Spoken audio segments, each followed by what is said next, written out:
Hello প্রিয় দর্শক মন্ডলী, আর একটি নতুন ভিডিওতে আপনাদের সকলকে স্বাগত। আজকের এই ভিডিওতে জানব নবজাত বাচ্চাদের জন্য ভিটামিন D3 এর গুরুত্ব এত বেশি কেন, আর এই ভিটামিন D3 কোথায় কোথায় পাওয়া যায়, অর্থাৎ এর উৎস কি। নবজাত বাচ্চাদের জন্য এই ভিটামিন D3 কত বয়স থেকে কত বয়স পর্যন্ত খাওয়া খুবই জরুরি, এই সম্পর্কে সম্পূর্ণ এই ভিডিওটিতে আমি জানাবো, তাই সম্পূর্ণ ভিডিওটি দেখতে থাকুন।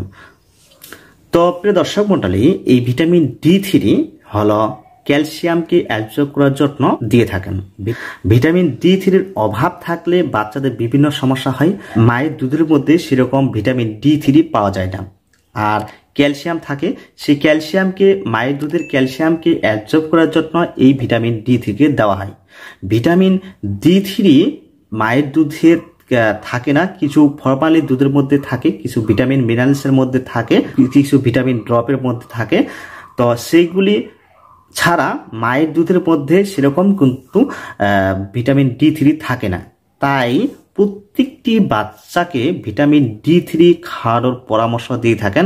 এই ভিটামিন D3 গুরুত্ব এত বেশি দিয়েছেন যে প্রত্যেকটি বাচ্চাকে সরকার ফ্রিতে সরকারি হসপিটালে যদি এই বাচ্চা প্রসব হয়, তো গভর্নমেন্ট হসপিটালে ভিটামিন D3 ফ্রি সাপ্লিমেন্ট দিয়ে থাকেন। তো এই ভিটামিন D3 মায়ের দুধের মধ্যে থাকে না, তার জন্য এক্সট্রা দিয়ে সেই ক্যালসিয়ামকে অ্যাবজর্ব করার জন্য সাধারণত ভিটামিন D3 দিয়ে থাকেন। এই ভিটামিন D3 কিছু উৎস রয়েছে, বিভিন্নভাবে বাচ্চাদের মধ্যে আসতে পারে। যেমন রৌদ্রের মধ্যে ভিটামিন D3 থাকে, এবং কিছু ফরমালিন দুধ রয়েছে, যেমন ল্যাকটোজেন, সেরাল্যাক ইত্যাদি কিছু দুধ রয়েছে। এই দুধের মধ্যে কিন্তু ফরমালিন দুধের মধ্যে কিন্তু ভিটামিন D3 পাওয়া যায়। প্রত্যেকটি শিশুকে এই ফরমালিন দুধ কিন্তু খাওয়া যায় না, হয় বেশি ভালো। যে সমস্ত বাচ্চারা মায়ের দুধের ঘাটতি থাকে, সে সমস্ত বাচ্চাদের ক্ষেত্রে এক্সট্রা অভাব পূরণের জন্য ফরমালিন দুধ খাওয়া হয়। তো এই ভিটামিন D3 এর অভাবে বিভিন্ন সমস্যা দেখা দিতে পারে।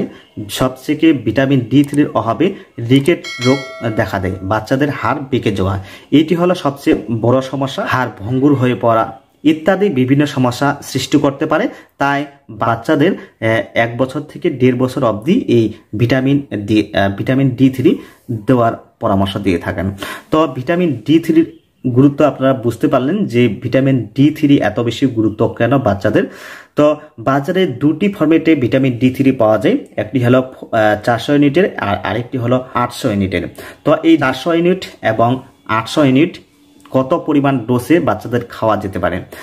তো যে সমস্ত ড্রপগুলির মধ্যে 400 ইউনিট ভিটামিন D3 থাকে, সেগুলি ডোজ আলাদা, এবং যে সমস্ত ভিটামিন ডির মধ্যে 400 ইউনিট ভিটামিন D3 থাকে, সেটা ডোজ আলাদা। আপনাকে দেখতে হবে যে ভিটামিন D3 মধ্যে কত ইউনিট রয়েছে। যদি 800 ইউনিট ভিটামিন D3 থাকে, তাহলে প্রতিদিন রাত্রে 0.5 ml অর্থাৎ 10 ফোঁটা করে, এবং যদি ভিটামিন D3 ইউনিট 400 হয়, তাহলে কিন্তু 1 ml করে অর্থাৎ 20 ফোঁটা করে দিনে একবার খাওয়ার পরামর্শ দিয়ে থাকেন।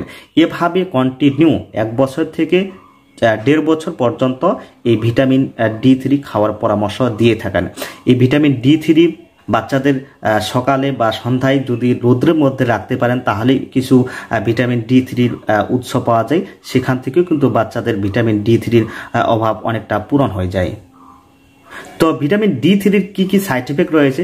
তো ভিটামিন D3 বাচ্চাদের সেরকম কোনো মেজর সাইড এফেক্ট দেখা দেয় না। কিছু বাচ্চা প্রথম কিছু ভমিটিং এর সমস্যা দেখা দিতে পারে, আদারওয়াইজ সেরকম কোনো সাইড এফেক্ট দেখা দেয় না। তো প্রিয় দর্শক বন্ধু, এই ছিল বাচ্চাদের জন্য ভিটামিন D3 এর গুরুত্ব নিয়ে আজকের এই ভিডিওটি ভালো লাগলে অবশ্যই লাইক করবেন, চ্যানেলে জুড়ে থাকতে চ্যানেলটিকে সাবস্ক্রাইব করবেন। ভালো থাকবেন, সুস্থ থাকবেন।